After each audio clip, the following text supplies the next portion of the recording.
अब समझते हैं बच्चों राइटिंग केमिकल फॉर्मूला। ठीक है, रासायनिक सूत्र लिखना मोस्ट इंपॉर्टेंट टॉपिक है, काफी बार एग्जाम में आया है, इस बार भी आने के फुल फाल चांसेस है बच्चों, तो ध्यान से समझना। ठीक है, ये थ्योरी व्योरी कोई नहीं पूछता, ये सब बकवास है, क्वेश्चन आते हैं इसके ऊपर डायरेक्ट, लेकिन उन क्वेश्चन को समझने से पहले थोड़ी सी थ्योरी हमको समझना जरूरी है, वरना हमको समझ में नहीं आएगा कि लिखा कैसे गया, कैसे क्या हुआ है बच्चों। ठीक है, तो शांति के साथ में सुनो, आपको एक बहुत मजेदार स्टोरी सुनाता हूँ। मेरे पास में एक ऑक्टोपस है बच्चों। कौन है ये एक ऑक्टोपस है। ठीक है, अब मेरे को दिख रहा है कि इस ऑक्टोपस के टोटल कितने हाथ है, 8 हाथ दिख रहे हैं। देखो 1 2 3 4 5 6 7 8, इसके टोटल हमारे पास में बच्चों 8 हाथ बने हुए हैं, दिख रहे हैं हमको, है ना।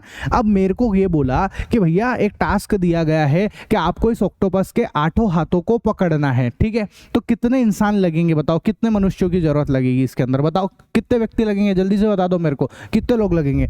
मैं अकेले ने, मैंने इसके 2 हाथ, मेरे पास 2 हाथ है, मेरे पास 2 हाथ है, तो मैंने इसके दोनों हाथ पकड़ लिए ना ऐसे। अब मेरे अलावा कितने लोगों की और रिक्वायरमेंट है, तो आप बोलोगे सर एक यहाँ पे लगेगा, एक यहाँ पे लगेगा, एक यहाँ पर लगेगा, तो टोटल करके ऐसे 4 लोगों की जरूरत लगेगी सर, है ना। मतलब कि इस ऑक्टोपस को पकड़ने के लिए, इसके 8 हाथों को पकड़ने के लिए हम इंसानों के 4 लोगों की जरूरत लगेगी, जब ही जाकर हम इसके 8 हाथ पकड़ पाएंगे। ऑब्वियस सी बात है। ठीक है, तो अगर मैं इसको, ये जो बात मैं आपको बता रहा हूं, अगर मैं इसको एक फॉर्मूले के रूप में लिखूं तो मैं ऐसे बोलूंगा, ध्यान से सुनना। एक ऑक्टोपस है, सुन लो तसल्ली से, एक ऑक्टोपस है, उसको कितने ह्यूमन लगे, कितने लोग लगे, 4 लोग लगे, तो मैं बोलूंगा भैया कि एक octopus, O for octopus, O for octopus, H for human बच्चों, O for octopus, H for human. मतलब कि इस एक ऑक्टोपस को पकड़ने के लिए हमको 4 ह्यूमन लगे हैं, है ना, 4 ह्यूमन लगे। यहाँ पर O ऑक्सीजन नहीं है, कंफ्यूज मत होना, O फॉर ऑक्टोपस है, H फॉर यहाँ पर ह्यूमन है, 4 इंसान लगे हैं। ठीक है, तो ये जो मैंने आपको पूरी कहानी समझाई है, इसको मैंने एक फॉर्मूले के रूप में लिख दिया है, जो कि है OH4। इसको हम लोग बोलते हैं केमिकल फॉर्मूला। सेम काम हम केमिकल के अंदर भी करेंगे और फॉर्मूले बनाएंगे। ठीक है, आपको एक अंदाजा तो बैठ ही गया होगा कि हाँ सर ऐसे ऐसे करके हो रहा है ये, है ना। अब जो केमिकल फॉर्मूले होते हैं उनको लिखने के कुछ नियम कानून होते हैं, ऐसे नहीं है कि मुंह उठाया और कैसे भी करके लिख दिया बच्चों। ठीक है, उसके क्या नियम कानून है। सबसे पहला नियम यह है कि जो हमारी मेटल होती है वो सबसे पहले लिखाती है, और जो नॉन मेटल होती है वो बाद में लिखाती है, मतलब मेटल के पीछे लिखाती है वो। मतलब कहने का, धातु पहले लिखाएगी, अधातु जो है वो बाद में लिखाएगी बच्चों। ठीक है, तो सबसे पहले हम लोग मेटल लिखते हैं और उसके बाद में जो है नॉन मेटल लिखते हैं बच्चों। ध्यान रखना, ये बात सबसे इंपॉर्टेंट बात है। सबसे पहले क्या आएगा, मेटल आएगा और फिर नॉन मेटल आएगा। तो देखो ये मेटल है, इधर से सोडियम गई और उधर से नॉन मेटल क्लोरीन जो है वो आ गई बच्चों। तो सबसे पहले कौन आया, सोडियम जो है एक मेटल है और क्लोरीन जो है वो एक नॉन मेटल है बच्चों। ठीक है, हमको कैसे पता चलेगा कि किसको मेटल बोलना है, किसको नॉन मेटल, तो मैं बता दूं आपको, ये जो इधर के जितने भी दिख रहे हैं ये वाले, ठीक है, ये वाले, ये सब मेटल है बच्चों। ठीक है, और ये वाली जो लाइन दिख रही है हमको, ये वाली ऑक्सीजन, फ्लोरीन, क्लोरीन, ये जो पूरी दिख रही है, ये है। ठीक है, ये सब क्या है बच्चों, ये जो है नॉन मेटल है। अभी अपन इतने ही पढ़ेंगे, पीरियोडिक टेबल है पूरी की पूरी, अपने आप में 11th क्लास का पूरा एक चैप्टर बनता है। ज़्यादा इसके बारे में बात करने से अभी कोई मतलब नहीं है, अपने सिलेबस के बाहर हो जाएगा वरना है। ठीक है, ऐसा। तो सबसे पहले क्या आएगा, मेटल। इधर वाले जो है, जो मेटल है वो पहले लिखाती है। ठीक है, देखो ये मेटल इधर से जा रही है, उधर से नॉन मेटल जो कि क्लोरीन है वो बाद में लिखाती है। तो पहले मेटल बाद में नॉन मेटल, इसीलिए मैंने इधर भी ऐसे लिख रखा है, पहले मेटल बाद में नॉन मेटल। रूल भी पढ़ लो आप, मैंने इसी तरीके से बता रखा है। ठीक है, ऐसा। और एग्जांपल जैसे कि देखो मैंने यहाँ पर FeS ले रखा है। Fe क्या होता है, आयरन क्या है, एक मेटल है, लोहा क्या एक मेटल है, और सल्फर क्या एक नॉन मेटल है बच्चों। तो FeS पहले मेटल फिर नॉन मेटल। फिर ऐसे कॉपर क्या है, मेटल है, तांबा मेटल होता है, और ऑक्सीजन क्या है, नॉन मेटल है ना। ऑक्सीजन जो है गैस है ना। ठीक है, तो ऑक्सीजन नॉन मेटल है बच्चों, तो पहले मेटल फिर बाद में नॉन मेटल। ऐसे ही एक और एग्जांपल देख लेते हैं हम लोग। जैसे इधर से कैल्शियम आ रहा है, उधर से ऑक्सीजन आ रहा है, तो कैल्शियम क्या है, एक मेटल है, और ऑक्सीजन जो है वो एक नॉन मेटल है। तो ये बात हमारे खोपड़ी में बिल्कुल फिट करके रखनी है कि पहले हम मेटल लिखेंगे, बाद में हम नॉन मेटल लिखेंगे बच्चों। ठीक है, ऐसा। ठीक है सर, समझ में आया, हल्का फुल्का समझ में आ गया है कि हाँ पहले मेटल बाद में नॉन मेटल। सर समझ में आ गई ये बात। ठीक है, चलो नाम वाम के बारे में आपको बता ही चुका हूँ, नाम वाम का कैसा क्या सिस्टम है ना। पर अभी नाम को छोड़ते हैं, पहले हम ये बनाना सीख लेते हैं, फिर आपको नाम के बारे में बात करेंगे। ठीक है, अब दूसरा जो नियम है वो सुनो। द वैलेंसी और charge on the ion must balance. ठीक है, मैंने आपको वैलेंसी का पूरा लेक्चर समझाया, बहुत तसल्ली के साथ समझाया, आपने देख भी लिया होगा उसको। ठीक है, अच्छा उसको पढ़ के आए होंगे, उसके बाद में आपको ये समझ में आएगा। तो आपको वैलेंसी की पूरी कहानी समझ में आई होगी, तब जाके आपको ये समझ में आएगा। ठीक है, तो क्या बोला सुनो, द वैलेंसी और charge on the ion must be balance. मतलब कि जो भी आप चीज़ लिख रहे हो उनकी वैलेंसी जो है वो बराबर होनी चाहिए बच्चों। उनके आयंस जो है वो, उनके आयंस के जो चार्ज है ना, मतलब जो चार्ज है ऊपर वो धनावेश और ऋणावेश वो बराबर होने चाहिए। जैसे एग्जांपल के लिए मैं बताऊं आपको, ये सोडियम है। ठीक है, सोडियम की वैलेंसी 1 होती है। वैलेंसी को हिंदी में क्या बोलते हैं? संयोजकता, जानते हो ना? ऐसा सोडियम की वैलेंसी 1 कहाँ से दिख रहा है? ये टेबल बनी हुई है मेरे पास, देख लो, इसके अंदर सोडियम को ढूंढ लो। वैसे मैंने सब समझा दिया है यहाँ पे, सिर्फ मैं आपको हेल्प कर रहा हूँ। सोडियम ये रहा, सोडियम की वैलेंसी क्या है? 1, ये रही दिख रही मेरे को। ठीक है, क्लोरीन को ढूंढो आप, क्लोरीन कहाँ है हमारा? Chlorine chlorine chlorine chlorine chlorine chlorine इस टेबल में दिख रहा है कहीं? क्लोरीन ये रहा, क्लोरीन। क्लोरीन की वैलेंसी क्या है? 1। तो दोनों की वैलेंसी बराबर है, 1 इसकी है और 1 इसकी है। तो बस यही बोला गया कि भैया जो भी केमिकल फॉर्मूला लिख रहे हो उसके अंदर वैलेंसी दोनों की बराबर होनी चाहिए। ये सबसे बड़ी रिक्वायरमेंट है। पहली रिक्वायरमेंट क्या है?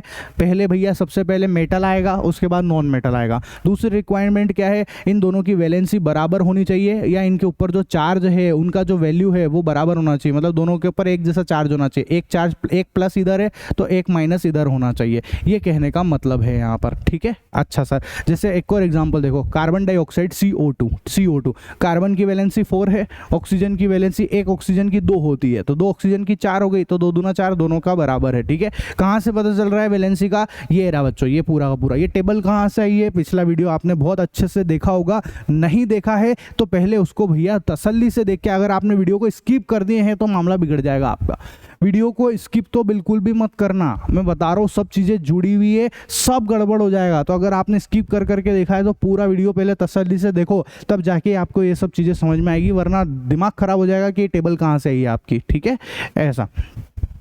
उसके बाद में जो तीसरा रूल है हमारा वो क्या है कि अगर कोई आयन है, जैसे कि हाइड्रोक्साइड आयन है ना, और उस पर 1 से ज़्यादा वैलेंसी, जैसे ये OH है इस टाइप का, तो इसको हम लोग ब्रैकेट के अंदर लिखते हैं बच्चों। किस में लिखते हैं? ब्रैकेट में। तो जितने भी आपको पॉली एटॉमिक आयन दिख रहे हैं, बहुपरमाणुक आयन जो है, उन सबको हम लोग ब्रैकेट लगाकर लिखते हैं। जैसे अमोनियम है, इसको ब्रैकेट में लिखेंगे, OH है इसको ब्रैकेट में लिखेंगे, अगर 1 से ज़्यादा हुए तो। ठीक है, अगर सिंगल हुए तो ऐसे ही छोड़ देंगे यहाँ पर। ठीक है, मतलब ब्रैकेट लगाने की जरूरत नहीं है। तो क्या बोला? In compounds formed with polyatomic ions, the number of ion present in the compound is indicated by enclosing the formula of ion in a bracket and writing the number of ions outside the bracket. For example, MgOH का whole twice. In case the number of polyatomic ion is 1, the bracket is not required. ठीक है, ऐसा मतलब अगर 1 से ज़्यादा होगा तो ब्रैकेट लगा देंगे, नहीं होगा तो नहीं लगाएंगे बच्चों। ठीक है, तो बहुत हुई बातें, अब थोड़ा सा हम लोगों को जो सीखना है उसके ऊपर आ जाते हैं, जिससे आपको फटाफट सब समझ में आ जाएगा कि हाँ भैया क्या क्या बोलना क्या चाह रहे हैं। मोस्ट इंपॉर्टेंट है, ये पूछा जाएगा आपसे,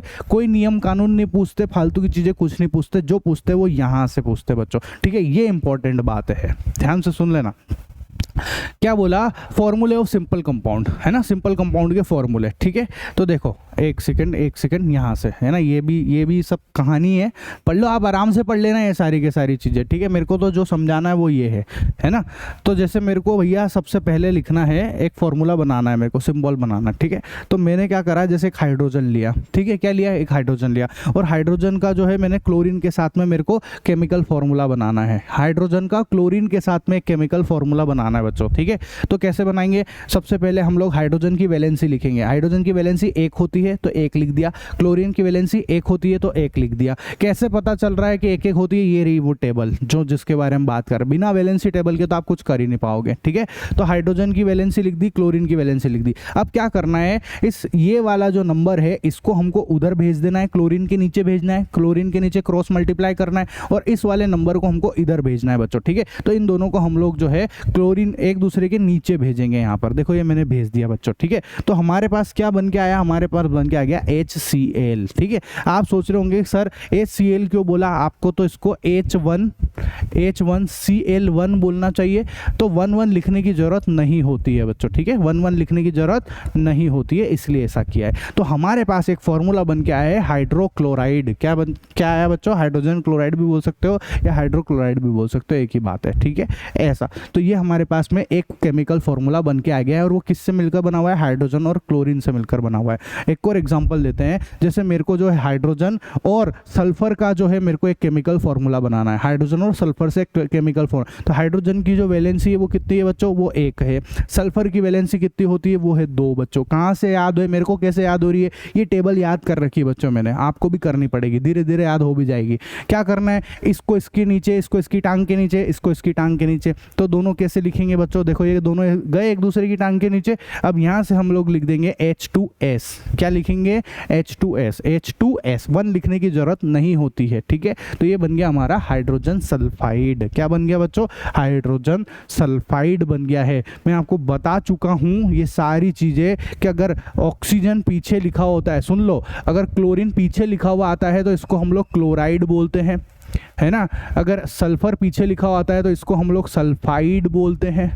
अगर ऑक्सीजन पीछे लिखा हुआ आता है तो इसको हम लोग ऑक्साइड बोलते हैं। तो ये बातें मैं आपको सिखा चुका हूँ, अभी थोड़ी देर पहले ही मैंने आपको बताया भी था, एक रफ आइडिया दिया भी था मैंने वहाँ पर, ठीक है। ऐसा इसके बाद नेक्स्ट एग्जांपल करते हैं, जैसे मेरे को कार्बन और क्लोरीन, है ना, इन दोनों से मिलकर बनाना है, मेरे को एक केमिकल फॉर्मूला बनाना है। तो कार्बन की वैलेंसी 4 है, क्लोरीन की वैलेंसी 1 होती है, दोनों को एक दूसरे के नीचे भेज दूंगा ऐसे। तो आप देखो क्या फॉर्मूला आया, CCl4 आ गया बच्चों, ठीक है। इसका क्या नाम है, कार्बन टेट्रा क्लोराइड, है ना। 4 को बोलते हैं टेट्रा, क्या बोलते हैं बच्चों, 4 को बोलते हैं टेट्रा। तो कार्बन टेट्रा क्लोराइड ये इसका नाम पड़ गया है यहाँ पर, ठीक है। ऐसा इसके बाद में एक और है, जैसे मैग्नीशियम और क्लोरीन का बनाना है। तो मैग्नीशियम की वैलेंसी 2 है, क्लोरीन की 1 है, दोनों को एक दूसरे के नीचे भेजेंगे और हमारे पास आएगा MgCl2, मैग्नीशियम क्लोराइड। इसको आप मैग्नीशियम डाइक्लोराइड भी बोल सकते हो, ठीक है। मैग्नीशियम डाइक्लोराइड भी बोल सकते हो, मैग्नीशियम क्लोराइड भी बोलते हो, ज़्यादातर मैग्नीशियम क्लोराइड के नाम से ही जाना जाता है ये, ठीक है। उसके बाद में अगर मेरे को एल्यूमिनियम और ऑक्सीजन बनाना, तो एल्यूमिनियम की जो वैलेंसी है वो कितनी है, 3 है। ढूंढो आप टेबल को, आप जो भी मैं बता रहा हूँ वीडियो को आराम से पॉज करके तसल्ली से देखना, तब जाके आपको बहुत अच्छे से समझ में आएगा, ठीक है। ये देखो, इस यहाँ से ही लिख रहा हूँ मैं और कुछ नहीं। अब मैं एक एक को ढूंढने बैठूं कि एल्यूमिनियम कहाँ है, एल्यूमिनियम को ढूंढूं मैं, एल्यूमिनियम ये रहा, एल्यूमिनियम के नीचे ये 3 है तो 3 लिखा, ऑक्सीजन के नीचे 2। अब एक एक को ढूंढने से क्या मतलब, मेरे को तो याद ही है, आप आराम से देखो, है ना, ढूंढ लो आप आराम से कौन से के नीचे क्या लिख रखा है। और ये आप मेरे पे विश्वास होगा ही से आपको, तो इधर उधर भेज दो इनको। जैसे आप इधर उधर भेजोगे तो ये आएगा Al2O3 जिसका नाम है एल्यूमिनियम। एल्यूमिनियम और ऑक्सीजन अगर पीछे आता है तो हम बोलते हैं एल्यूमिनियम ऑक्साइड, ठीक है। ऐसे ही अगर मैं कैल्शियम और O के बीच में बनाऊंगा तो कैल्शियम की वैलेंसी भी 2 होती है, ऑक्सीजन की भी 2 होती है, दोनों को एक दूसरे के नीचे भेज देंगे तो हमारे पास आएगा कैल्शियम ऑक्साइड Ca2O2। अब मजे की बात बताऊं, यहाँ पर ये दोनों ही एक जैसे होते हैं, 2O2 एक जैसे ही बच्चों, दोनों जब नंबर एक जैसे तो ऐसे कट जाते हैं ये, ठीक है। तो हम लिख सकते हैं इसको कैल्शियम CaO भी लिख सकते हैं, सिर्फ और सिर्फ CaO भी लिख सकते हैं हम लोग, ठीक है। ये ध्यान रखना बात, अगर दोनों नंबर एक जैसे हैं, जैसे ये CaO यहाँ पर भी 2 है यहाँ पर, तो ये ऐसे कट जाएंगे और इनको आप ऐसे लिख सकते हो बच्चों, ठीक है। लेकिन अगर नंबर एक जैसे नहीं है तो ये कट भी नहीं रहे, क्या 2 से 3 को काटोगे, या कटेंगे नहीं, तो ऐसे कैसे ही छोड़ देंगे उसको हम लोग, ठीक है। एक और एग्जाम्पल देखो जैसे NaNO3, है ना, सोडियम और नाइट्रेट से हमको बनाना है। सोडियम की वैलेंसी 1, NO3 की वैलेंसी -1। कहाँ से दिखा NO3, ये रहा NO3 नाइट्रेट, ये रहा, इसके ऊपर माइनस चार्ज है इसलिए ये -1 दिख रहा है कि नहीं दिख रहा है, बराबर दिख रहा है, ठीक है। NO3 के ऊपर -1 लगाया है तो ये -1, अल्टा पल्टी कर दो, दोनों को इधर का उधर भेज दो बच्चों, ठीक है। तो ये आ गया हमारे पास NaNO3। 1 लिखने की जरूरत नहीं होती है इसलिए हमने लिखा ही नहीं है, ठीक है। उसके बाद एक और एग्जाम्पल देखो, जैसे कैल्शियम और OH, ठीक है। कैल्शियम की जो वैलेंसी है वो 2 है और OH के ऊपर जो चार्ज है उसकी वैलेंसी अल्टीमेटली, तो OH ढूंढो आप, हाइड्रोक्साइड, ये रहा, एक चार्ज है माइनस का, ठीक है। ऐसा दिखा आपको इस टेबल के अंदर, ये ऐसा लिखा हुआ है OH और ये माइनस ऐसा, ठीक है। तो ये एक माइनस लिखने का मतलब क्या होता है, माइनस का 1 ये होता है, ठीक है। ये होता है एक माइनस का मतलब, आई बात समझ में। अगर हमने लिखा CO3 -2, है ना, या मैं इस तरीके से लिखता हूँ, या मैं लिखता हूँ CO3 2-, तो ये दोनों एक ही बात होती है और इसका मतलब है इसमें 2- है बच्चों, 2 माइनस है, 2 नेगेटिव है इसके अंदर, ठीक है। तो इधर उधर भेज दो आप यहाँ पर, है ना, 1 तो लिखने की जरूरत नहीं पड़ेगी। तो ये आएगा कैल्शियम और OH को हम क्या बोलते हैं, हाइड्रोक्साइड बोलते हैं, नाम यहाँ पे दिखा भी है, कैल्शियम हाइड्रोक्साइड आ गया बच्चों, ठीक है। ऐसा और एग्जाम्पल देख लो, जैसे ये Na की 1 है, CO3 की 2 है बच्चों। CO3 ढूंढो कार्बोनेट, कार्बोनेट के ऊपर जो चार्ज है वो 2 है, यहाँ पर कार्बोनेट का चार्ज 2 है, इसलिए हमने जो है Na2CO3 इसके नीचे 1 लिखा, इसको 2 लिखा, अल्टा पल्टी कर देंगे, इधर के उधर भेजेंगे, Na2CO3 आ जाएगा। ये आ गया सोडियम कार्बोनेट बच्चों, ठीक है।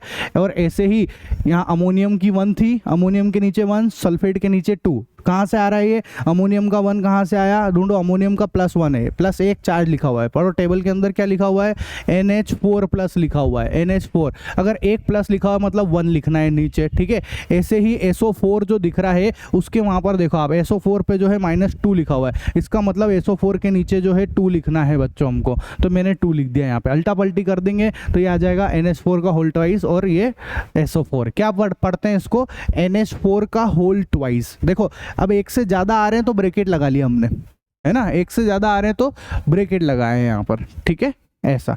इसके बाद में ये अमोनियम सल्फेट नाम हो गया बच्चों। तो ये कुछ हमारे फॉर्मूले थे, है ना, केमिकल फॉर्मूले थे जो मैंने आपको बता दिए हैं बच्चों, ठीक है।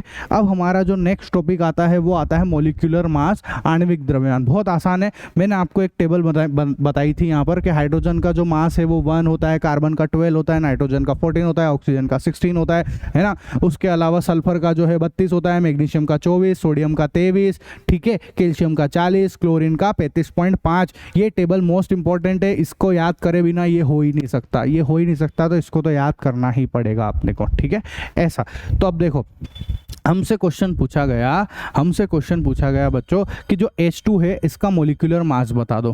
क्या बोला, H2O का मोलिकुलर मास, मतलब वाटर जो है उसका आणविक द्रव्यमान बता दो, H2O का मोलिकुलर मास बता दो। तो कुछ भी नहीं करना होता है, बहुत सिंपल है।